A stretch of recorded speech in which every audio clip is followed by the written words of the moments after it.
We don't need no stinking hot water for ramen noodles. When the power grid goes down around here, that's when the real party begins. One thing that I can say that I learned from living in Louisiana for as long as I did was that they never skip a beat when their power grid goes down.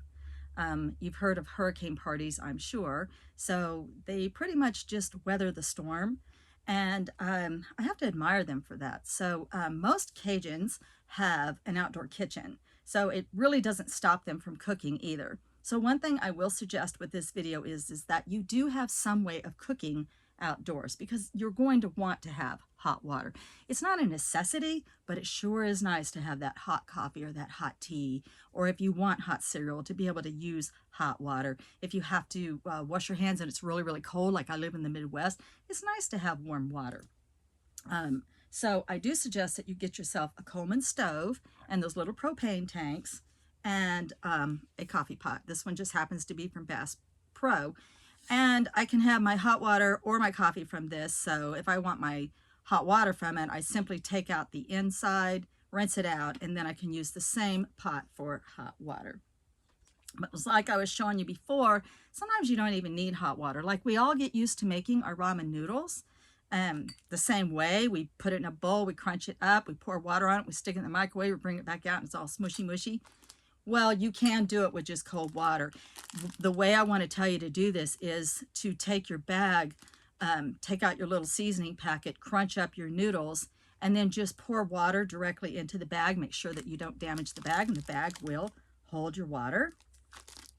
And then that little strip off of your seasoning packet, you can actually use that to bind up the plastic bag like I just had.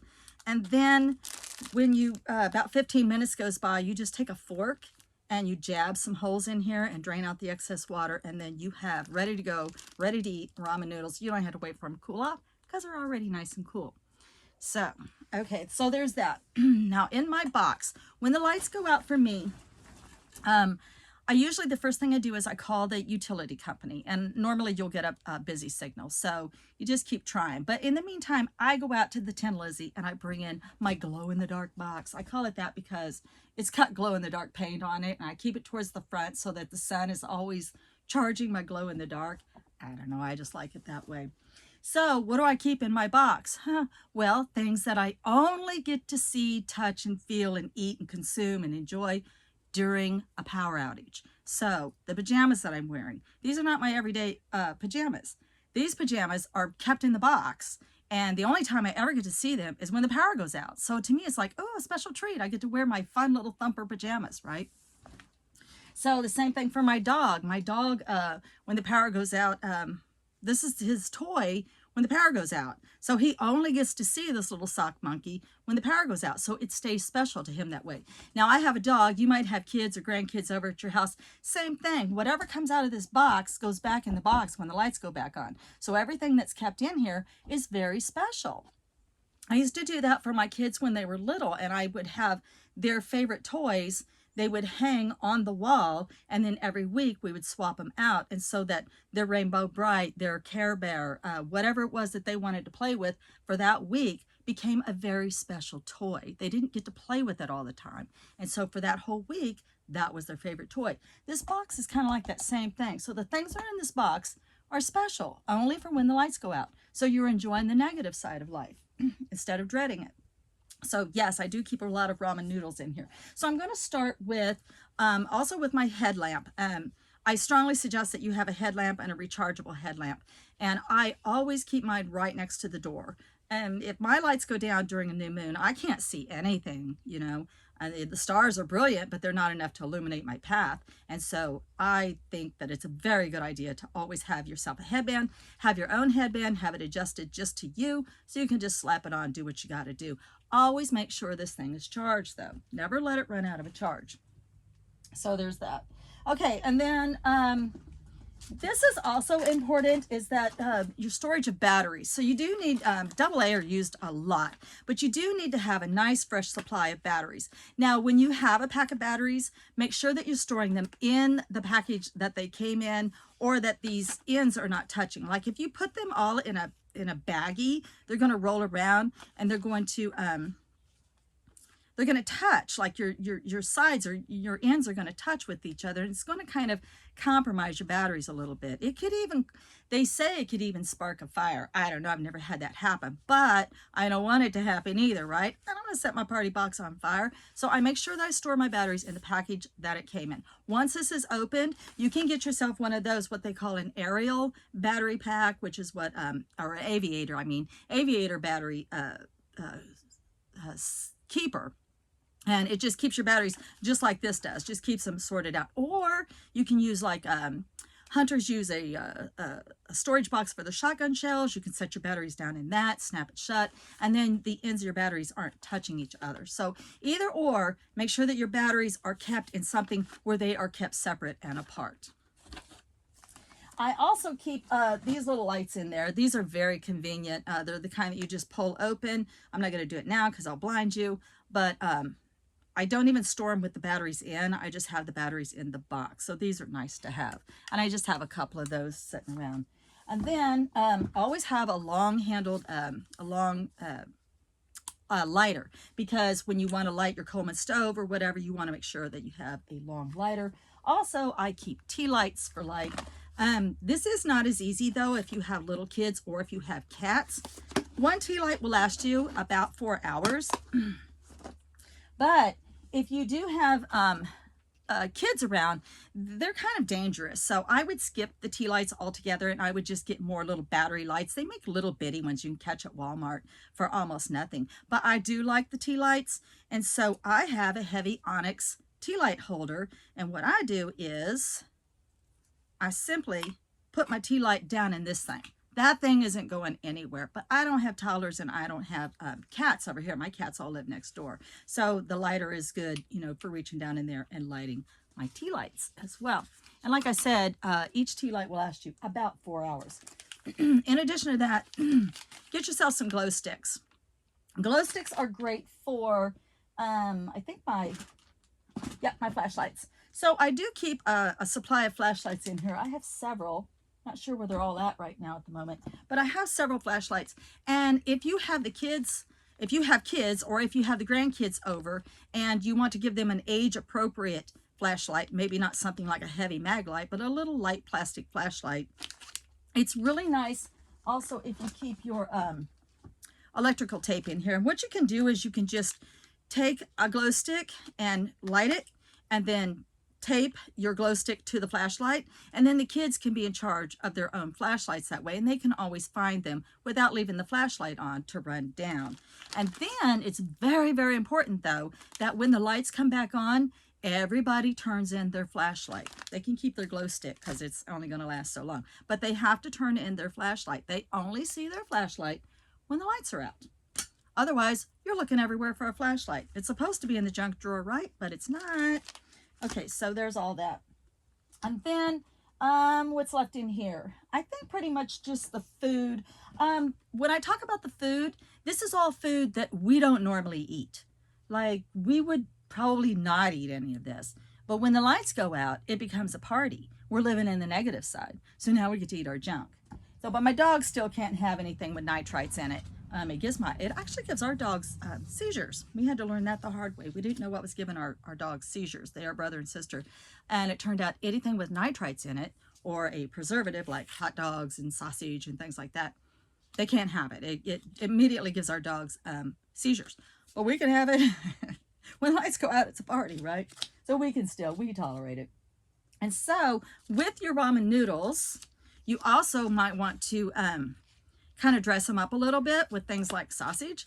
And another thing that I do is I put all my expiration dates on my food. Like, you would not believe, this garlic summer sausage is good through 9 of 24. Once you open it though, of course, you got about 3 weeks. You got to keep it in the fridge, and you got about 3 weeks to consume it. But up until then, this thing is good for a year. Or seriously, it's good for a year. So what I do is, for my food, I write all of my expiration dates on the top of everything, so that when I go to check my box, I can just at a glance see what's getting old. And whatever's getting old, we pull in the house and we consume it, or we donate it, whatever we're going to do. And not usually donate. We eat it. I'm telling you, we eat it. It might be junk, but we eat it. And then I know to freshen up my box again, right? So the stuff that I keep in here is kind of fun. So there's summer sausage, which can be cut up and put into your ramen noodles. Now, ramen noodles come in all kinds of flavors. I don't have to tell you, right? So there is soy sauce flavor. There is piquant chicken flavor or picante chicken flavor. There's chili flavor. That's one of my favorites. That's one of my favorites to put this sausage into. I love it. I really do. There is, I thought there was something different. Creamy chicken, if I didn't already mention that one. Soy sauce with soy sauce flavor. And I think that's all the flavors.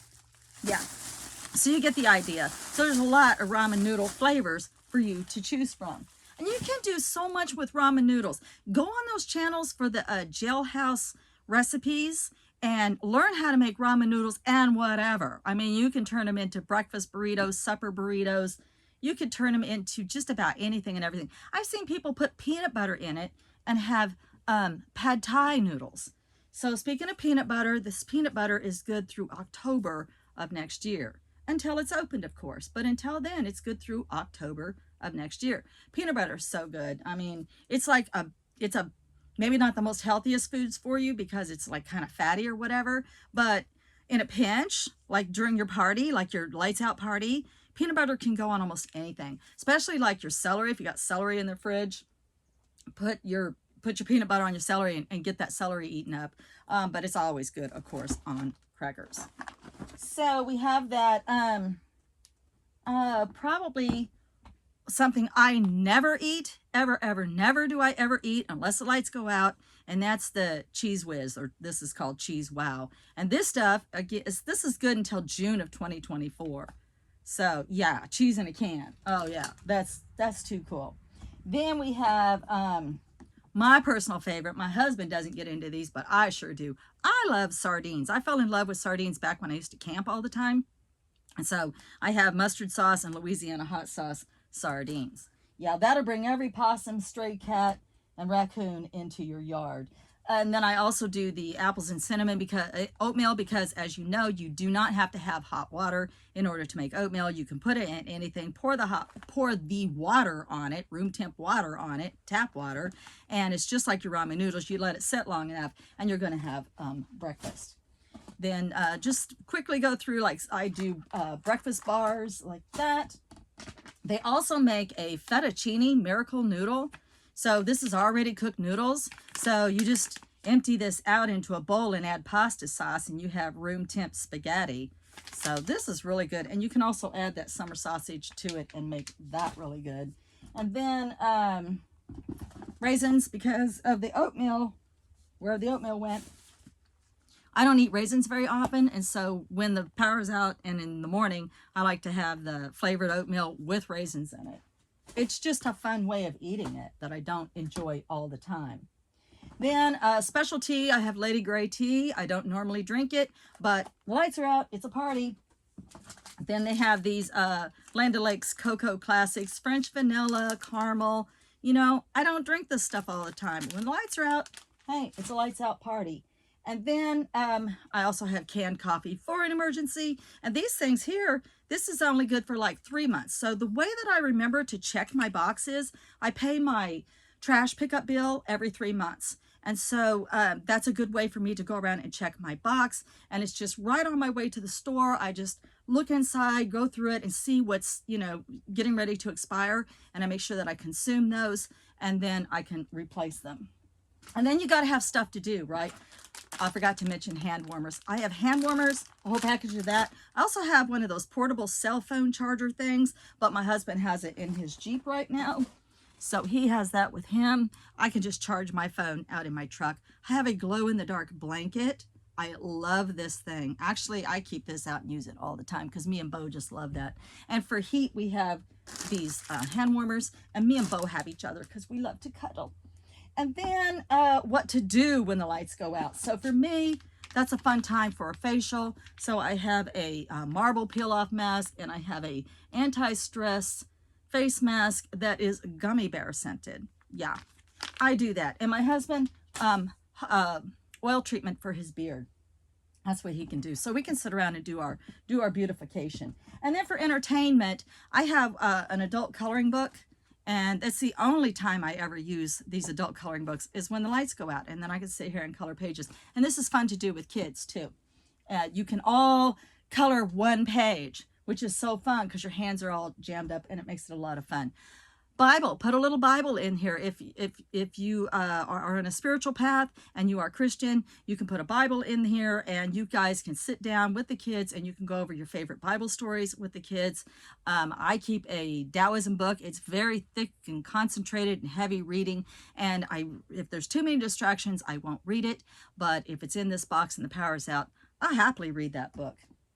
And then another nice thing that you can do is I get all of these free cards because I support these little charities, and they send me all this stuff all the time, always sending me stuff. And I have cards upon cards upon cards, and they're really, really cool. And they have beautiful messages about wildlife and stuff. And so what I do when the lights are out is I decided to this year to put all those cards in this box. Then when the lights go out, I'll sit down and all my friends that we have exchanged addresses with, I will just write a note of how much I have appreciated them throughout the year and how much they mean in my life. It's kind of funny too, because my best friend got one and she was like, "Oh, I see your lights went out. I got a card from you." But it's nice, you know. How often do you sit down and do snail mail? When the lights go out, you can absolutely do snail mail. I think that was everything I wanted to talk about. This video is getting really long. So in the comments down below, if the lights go out, you're enjoying the negative side of life for anywhere from 15 minutes to 24 hours. I want to hear what you're going to put in your box, all right? And what kinds of things you want to do. All right, guys, much, much love and light. Blessed be.